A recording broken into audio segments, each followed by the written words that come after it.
खूनी पंजा, कांग्रेस की विधवा, जर्सी गाय, हाइब्रिड बछड़ा, 50 करोड़ की गर्लफ्रेंड।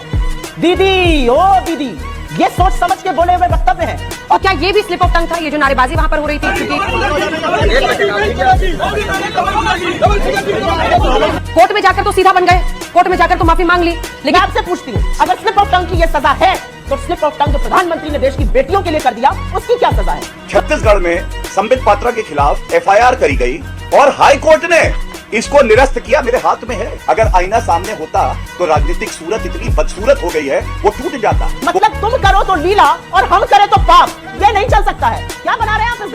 मजाक बना के आप मोदी तेरी कब्र खुदेगी। कौन माइका लाल है? जनता ऐसा झन्नाटेदार करंट मारेगी, ट्रांसफॉर्मर उग जाएगा कांग्रेस पार्टी का। आपने इस देश में 20 जवानों की शहादत का बदला $100 बिलियन ट्रेड डेफिसिट चाइना के साथ बढ़ा कर दिया है। आपकी हिम्मत कैसे हुई? अगर तुम्हारे कुकर्मों पे माफी मांगने का सिलसिला जारी रहा, पूरी जिंदगी निकल जाएगी, माफी मांगते रहोगे, लेकिन जिंदगी छोटी पड़ जाएगी।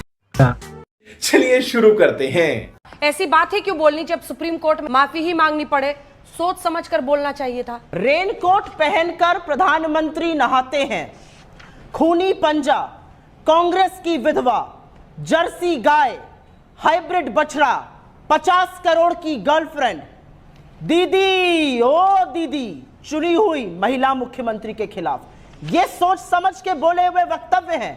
और अगर वक्तव्यों पर ही अरेस्ट करना है तो सबसे पहली कार्रवाई इस देश के प्रधानमंत्री के खिलाफ होनी चाहिए। असलियत यह है, एक स्लिप ऑफ टंग हुआ और उसका उन्होंने क्षोभ व्यक्त किया, बात आगे बढ़ जानी चाहिए थी। तो क्या ये भी स्लिप ऑफ टंग था, ये जो नारेबाजी वहां पर हो रही थी? क्योंकि इस पर मैंने आपसे प्रश्न भी किया, आपने जवाब नहीं दिया। कांग्रेस पार्टी के हैंडल से खुद ये वीडियो ट्वीट किया गया है, एक बार दिखाइए।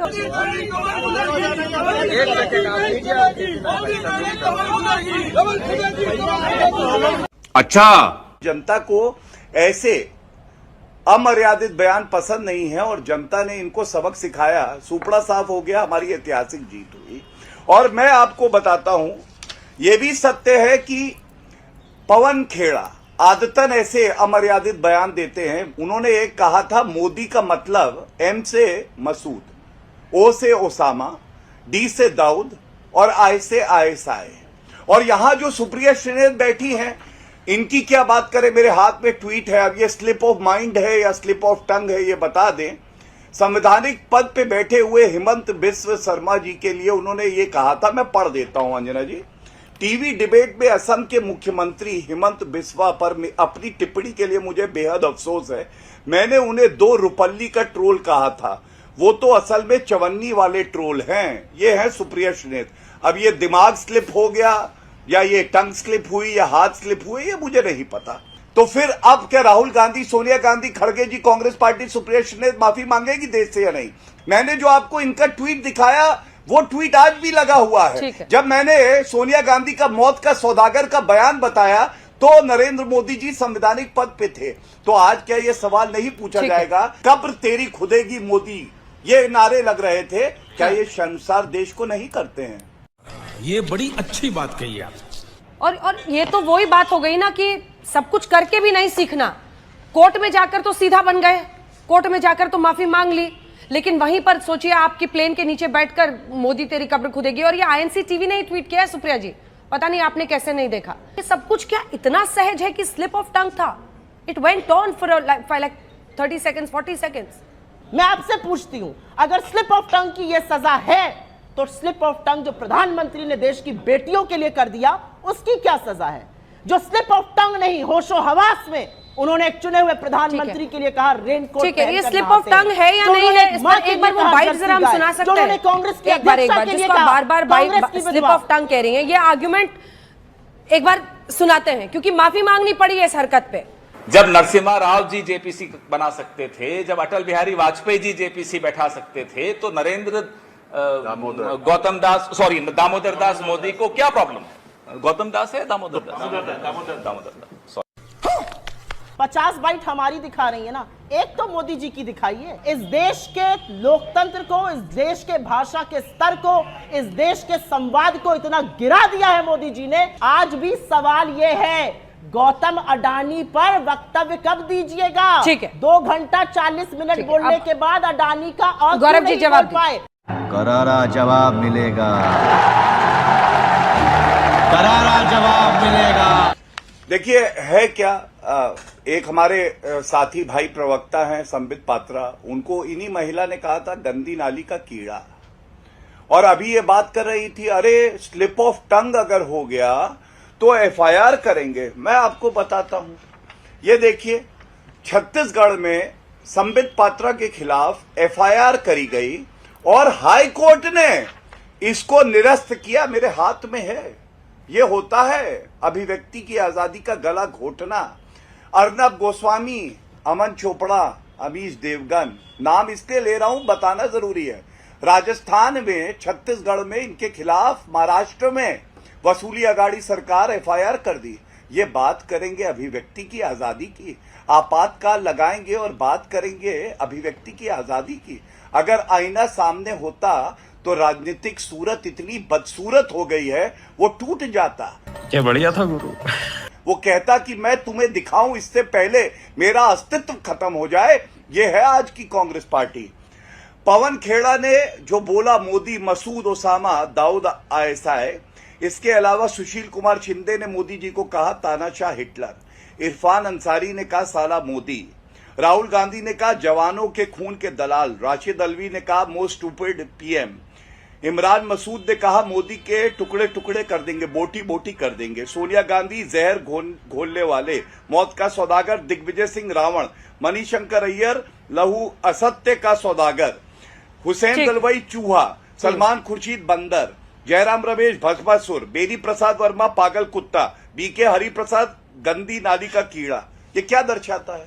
ये दर्शाता है इनकी बौखलाहट, क्योंकि जनता इनको दरकिनार करके इनकी राजनीतिक हैसियत दिखा रही है, इनका अस्तित्व संकट में है। तो सारे नेता गांधी परिवार के इशारे पे देश के सम्मानित पद पे बैठे प्रधानमंत्री जी के लिए गाली देते हैं और जनता पुनः इनको जवाब देगी। बात तो सही है। मोदी जी की अमर्यादित भाषा और सदन में बैठे हुए दुर्योधन जैसे लोग जो हंस रहे थे, ये मर्यादित है, ये संसदीय है, ये शोभनीय है।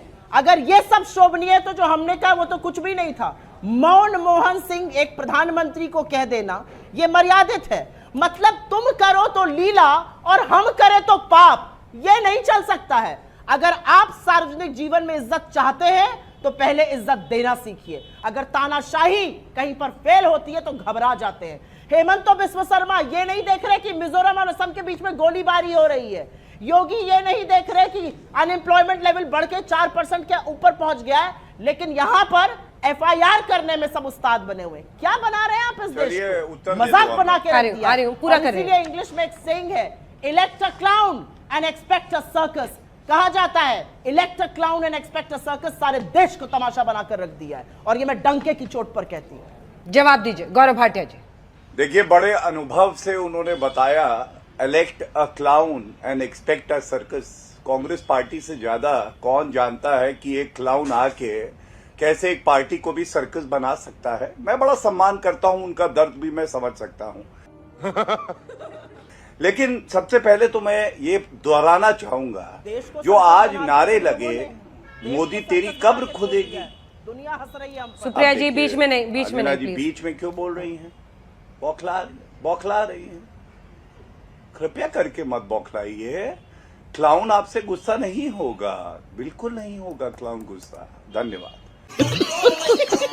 टारमैक पे बैठे आप मोदी तेरी कब्र खुदेगी। कौन माइका लाल है देश के प्रधानमंत्री जिन्होंने केवल जनता की सेवा करी है, उसकी कब्र खोद दे? अरे आप उंगली भी अगर लगाने का प्रयास करेंगे ना, जनता ऐसा झन्नाटेदार करंट मारेगी, ट्रांसफॉर्मर फूक जाएगा कांग्रेस पार्टी का। ये देखिए, ये कुछ तस्वीरें हैं। अब बताइए, ये विदेशी ताकतों का पूरा सहारा लेते हैं।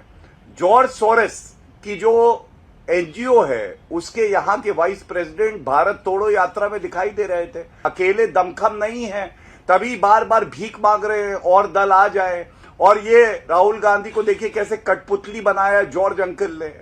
मामला ये है कि ऐसी बातें क्यों करनी कि जाके कोर्ट में माफी मांगनी पड़े। देखिए, आज उसी पर पूछा गया तो बोले ना उन्होंने कि इस पर नहीं बोलना है। इस देश का विदेश मंत्री माफी कब मांगेगा ये कहने के लिए कि हम छोटी अर्थव्यवस्था हैं और चीन बड़ी अर्थव्यवस्था और हम उससे लड़ नहीं सकते हैं। आपने एक वक्तव्य से इस देश के हर सैनिक का जो सरहद पे खड़ा होकर इस देश की सुरक्षा करता है उसका मनोबल, उसका हौसला तोड़ने का काम किया है।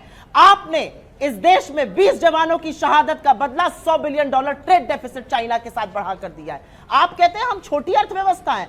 सिकंदर और पोरस की भी लड़ाई हुई थी और याद है ना उस लड़ाई में क्या हुआ था। आपकी हिम्मत कैसे हुई चीन का नाम लेकर चीन को गौरवान्वित करने की। राहुल गांधी को कान पकड़ के माफी मांगनी चाहिए और जिंदगी भर उसको कोई भारतीय माफ नहीं करेगा जिसने कहा हमारी वीर सेना पिट गई।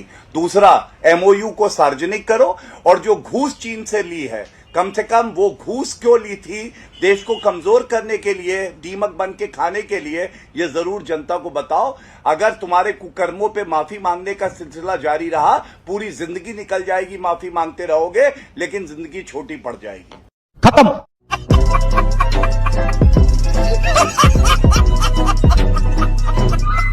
आई होप आपको वीडियो जरूर पसंद आई होगी। एंड हाँ दोस्तों, वीडियो एंड तक देखने के लिए बहुत बहुत धन्यवाद। इस वीडियो के बारे में आपकी क्या राय है कमेंट करके जरूर से जाइएगा। आपसे फिर मुलाकात होगी एक और मजेदार डिबेट के साथ। तब तक के लिए जय हिंद, जय भारत, जय श्री राम।